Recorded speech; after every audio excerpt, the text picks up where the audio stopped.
Muy buenas, continuamos con el laboratorio de simulación en fisiología y en particular hoy seguiremos con el ejercicio número 2 que habla acerca de la fisiología del músculo esquelético y en particular realizaremos la actividad número 2 que habla acerca del efecto de la intensidad del estímulo en la contracción del músculo esquelético. Bien, como objetivos propuestos para esta actividad son los siguientes.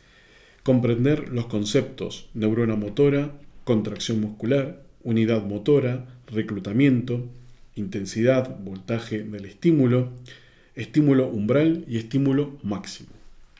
El otro objetivo es entender cómo el reclutamiento de unidades motoras pueden aumentar la fuerza que desarrolla un músculo entero.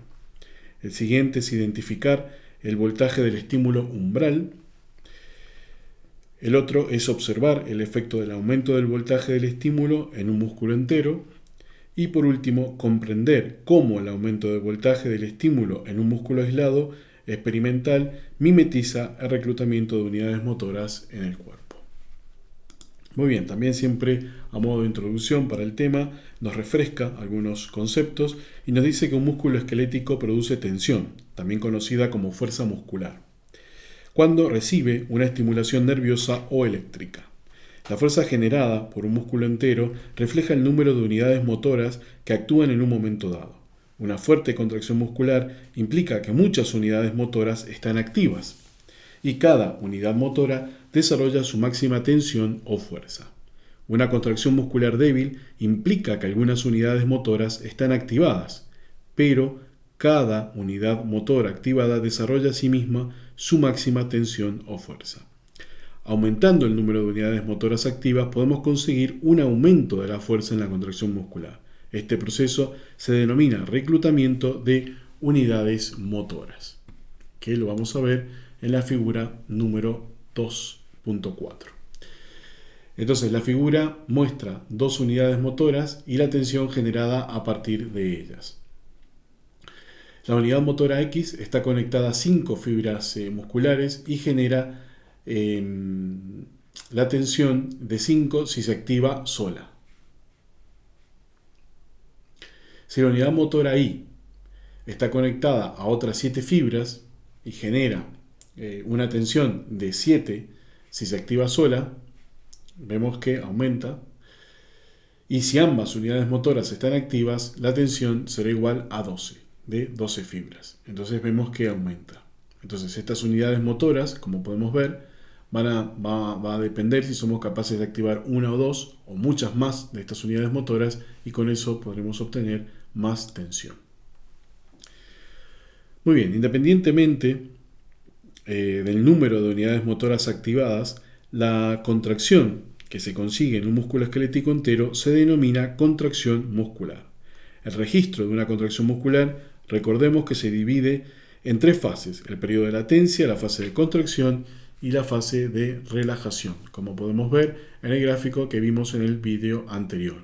Entonces aquí tenemos la tensión o la fuerza de contracción. Una vez que recibimos el estímulo, tenemos el periodo de latencia en donde la fibra muscular se prepara para el proceso de contracción. Aquí es cuando comienza ya el proceso de contracción muscular. Cuando llega al máximo, luego comienza el periodo de relajación. Muy bien, el periodo de latencia es un periodo corto desde el momento de estimulación hasta el comienzo de la respuesta muscular. Aunque no se genera ninguna fuerza durante este intervalo, ocurren cambios químicos en el interior de la fibra que conducen a la contracción, incluyendo la liberación de calcio del retículo circoplasmático. Durante la fase de contracción, los miofilamentos utilizan el ciclo de puentes cruzados y el músculo desarrolla tensión. La relajación tiene lugar cuando finaliza la contracción y el músculo vuelve a su estado de reposo y longitud normal. Entonces, en esta actividad vamos a observar contracciones isométricas, cuando la longitud del músculo permanece fija, de un músculo esquelético aislado. Esta actividad nos permitirá investigar cómo la intensidad de un estímulo eléctrico afecta a la función de un músculo entero. Tengamos en cuenta que en estas simulaciones se emplea una estimulación directa mediante un electrodo colocado sobre la superficie del músculo. La estimulación indirecta difiere de una situación in vivo, donde cada fibra muscular recibe una estimulación directa a través de un terminal nervioso. Sin embargo, aumentando la intensidad de la estimulación eléctrica, podemos imitar cómo el sistema nervioso aumenta el número de unidades motoras activas. El voltaje umbral es el menor estímulo necesario para provocar un potencial de acción en la membrana de la fibra muscular o sarcolema cuando se incrementa el voltaje del estímulo por encima del umbral. También aumenta la cantidad de fuerza producida por el músculo entero. Este resultado se produce porque cuanto mayor es el estímulo que recibe un músculo, más fibras musculares se activan y por lo tanto mayor será la fuerza producida por el músculo. La máxima fuerza en el músculo entero se produce cuando todas sus fibras musculares han sido activadas por un estímulo suficientemente grande, denominado voltaje máximo. La estimulación con voltajes superiores al voltaje máximo no aumentarán la fuerza de contracción. Este experimento es análogo e imita minuciosamente la actividad muscular in vivo, donde el reclutamiento de unidades motoras adicionales aumenta la fuerza muscular total producida. Este fenómeno se denomina como reclutamiento de unidades motoras. Muy bien, también como siempre nos hace unas preguntas acerca de la actividad. Y entonces la pregunta número 1 nos dice: las fibras musculares esqueléticas están inervadas o estimuladas por, lo sabemos bien y hemos dicho que son las neuronas motoras.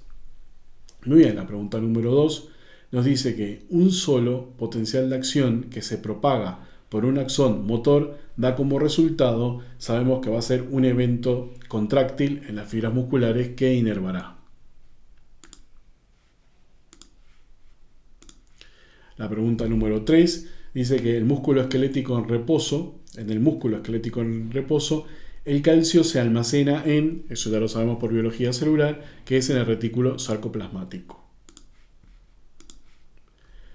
Muy bien, y después la cuarta pregunta nos dice que durante el periodo de latencia para una contracción isométrica, los filamentos de actina y miosina se deslizan uno sobre otro haciendo que el músculo se acorte. No, ese es el periodo de contracción. La fuerza es generada por el músculo. Estamos hablando ya de un periodo posterior al periodo de latencia. Después dice, ¿se producen los eventos celulares involucrados en el acoplamiento, excitación, contracción? Sí, eso es lo que va a ocurrir. La célula se va a preparar para que puedan ocurrir todos esos eventos. Y después dice, ¿se produce una sola contracción? No, eso no es lo que ocurre. Entonces es que la célula prepara todos los eventos para que luego pueda ocurrir este proceso de excitación y contracción. Muy bien, entonces volvemos a tener el mismo sistema que en la actividad anterior, en donde tenemos un músculo, donde lo vamos a dejar a una misma longitud, que son 75 milímetros, que es su medida en donde el músculo está en su óptima distancia. Y entonces, como siempre, nos dice que probemos con un estímulo a 0 volts y ver qué es lo que ocurre. Volvemos a probar con 0 volts y vemos que no tenemos ningún tipo de fuerza, no se genera ninguna fuerza, no tenemos ningún potencial, absolutamente nada. Bien, entonces vamos a borrarlo. Ya hemos guardado los datos. Entonces, ahora lo que nos dice es una pregunta que nos detengamos y pensemos. Y dice, ¿qué observa en la visualización de la fuerza activa cuando el voltaje del estímulo se establece en 0? ¿Y por qué tiene sentido esta observación? Bien, sabemos que estamos en un ensayo in vitro, no es un ensayo en vivo. Entonces, si fuese en vivo, recibiría por las neuronas motoras, recibiría un estímulo las fibras musculares. En este caso, solamente nosotros le damos un estímulo eléctrico simulando ese estímulo. Y entonces, lo que hubo es que hay 0 de fuerza, o sea, que es lo que vemos, pero no hubo activación de las fibras musculares esqueléticas por ese estímulo, porque es un estímulo de 0, y entonces no hubo estimulación. Pero precisamente ocurre por eso, porque no hay estímulo. Muy bien, entonces ahora lo que nos dice es que aumentemos el estímulo a 0,2 volts y veamos qué es lo que ocurre. Si nosotros estimulamos, fíjense que de nuevo no tenemos ninguna fuerza ni activa ni pasiva. Entonces, si guardamos los datos, fíjense que seguimos teniendo 0 en la fuerza. Muy bien, entonces ahora nos dice que gradualmente vayamos aumentando el estímulo en 0,1 y que veamos qué es lo que ocurre en esta gráfica de fuerzas. Bien, entonces vamos a ir ahora a 0,3. Estimulamos, fíjense que no ocurre nada, no tenemos ninguna fuerza. Vamos a ir a 0,4. Si estimulamos, podemos ver que aquí no detectamos ninguna fuerza. A 0,5 tampoco. Vamos a ir guardando los datos. A 0,6 si estimulamos tampoco. Guardamos los datos. 0,6 seguimos con 0. 0,7 y estimulamos. Fíjense que seguimos estando con 0 de fuerza. Bien, vamos a ir ahora con 0,8 volts y vamos a estimular. Y fíjense lo que ocurrió. Empezamos a detectar una fuerza. Entonces, si guardamos los datos, fíjense que a 0,8 ahora tenemos 0,02 de fuerza activa. Entonces, esto nos está indicando que la fibra muscular o célula muscular necesita que el estímulo tiene que tener una determinada intensidad para superar un umbral y activar todo el proceso de contracción muscular. Entonces, a este voltaje de 0,8 volts, a este estímulo, para esta fibra en particular, la vamos a denominar estímulo umbral, ¿bien? O voltaje umbral. Muy bien, entonces aquí ya empezamos a tener una fuerza, que es una fuerza activa, de 0,02. Entonces, la siguiente pregunta que nos dice es, ¿cuál es el voltaje estímulo más bajo que induce la fuerza activa del músculo esquelético? Sabemos que es el umbral, ¿no? Y que sabemos ya que es de 0,8 volts. Aquí vamos a escribirlo. 0,8 volts. Muy bien. Ahora nos dice que borremos los datos. Y ahora nos hace otra pregunta. Nos dice, a medida que el voltaje del estímulo aumenta de 1 voltio hasta 10 voltios, ¿qué pasará con la cantidad de fuerza activa generada por cada estímulo? Y lo que ocurrirá es, si ocurre lo mismo que en una célula in vivo, lo que ocurrirá es que si nosotros aumentamos el estímulo, es como si activamos más unidades motoras, obtendremos más fuerza. Entonces vamos a estar incrementando esa fuerza. Entonces, dice que la fuerza activa aumentará continuamente. Sí, pero recordemos que una fibra muscular tiene un determinado número de células. Entonces, la fuerza activa se incrementará, pero tenemos la limitante del número de fibras musculares. Entonces, esto no es del cierto completamente. La fuerza activa no aumentará por encima del valor observado cuando se aplica 1 voltio. No, seguirá aumentando probablemente porque a 0,8 empieza a aparecer una fuerza y entonces por encima de 1 seguramente seguirá incrementando. Después dice que la fuerza activa primero aumentará y luego se estabilizará en un valor máximo a medida que aumente el voltaje del estímulo. Eso es probablemente lo que ocurra, porque llegaremos a un estímulo en donde ya, digamos, va a ser el estímulo máximo, en donde ya no va a poder activar a más fibras musculares porque ya no hay más fibras musculares por activar. Y, digamos, también se generará esa fuerza máxima. La fuerza activa primero aumentará y luego disminuirá, no. Y después el músculo dice que se incendiará y activará los sistemas rociadores. Eso obviamente que es una respuesta trampa, no es lo que ocurrirá. Muy bien, entonces ahora dice que vayamos incrementando de 1 en 1 y vamos viendo qué es lo que ocurre. Entonces estimulamos con 1 y fíjense que ya obtenemos más contracción y fíjense que la fuerza activa es de 0,15 de fuerza activa. Ahora vamos a ir aumentando a 2. A 2, estimulamos. Y fíjense que tenemos un periodo de latencia que es el mismo, como podemos ver también en la actividad 1.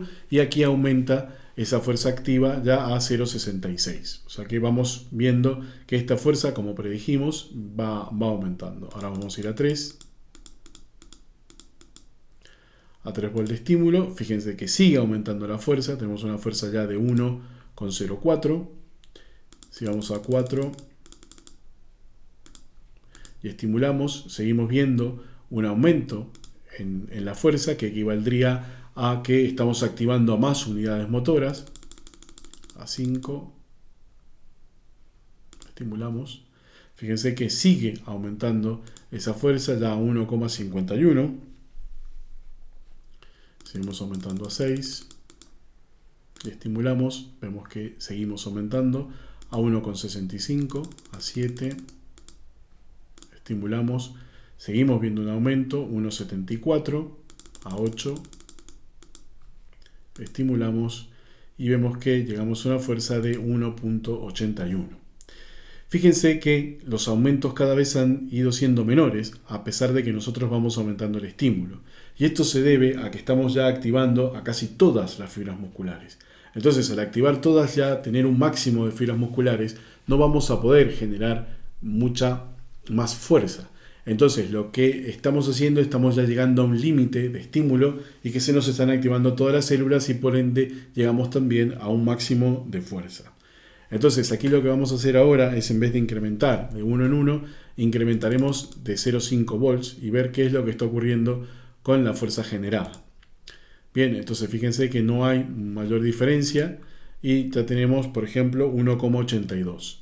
Vamos a ir a 9 ahora de estímulo y vamos a ver la fuerza que genera. Fíjense que sigue siendo 1,82. Vamos a llevar a 9,5 y estimulamos. Y fíjense que la fuerza sigue siendo 1,82 a pesar de que estamos llegando al límite. Y ya por último, llegamos a 10, estimulamos. Y fíjense que la fuerza generada sigue siendo 1,82. Entonces, ¿qué podemos observar aquí? Lo que podemos observar es que con el máximo de intensidad, digamos, a medida que vamos aumentando la intensidad, llegamos a un máximo de activación de fibra muscular y no podemos aumentar ya más la fuerza. Entonces, depende de la cantidad de fibras musculares que vamos a tener, la fuerza que vamos a poder generar. Entonces, tiene un umbral. Recuerden que ese umbral era de 0,8, que empezaba a producir contracción muscular de muy pocas fibras y entonces teníamos muy poca fuerza generada. Y después llegamos hasta el umbral de aproximadamente, vamos a ver aquí en este gráfico, que llegó a un 82, de 8,5 al 8,5 volts, llega al máximo de fuerza que es 1,82.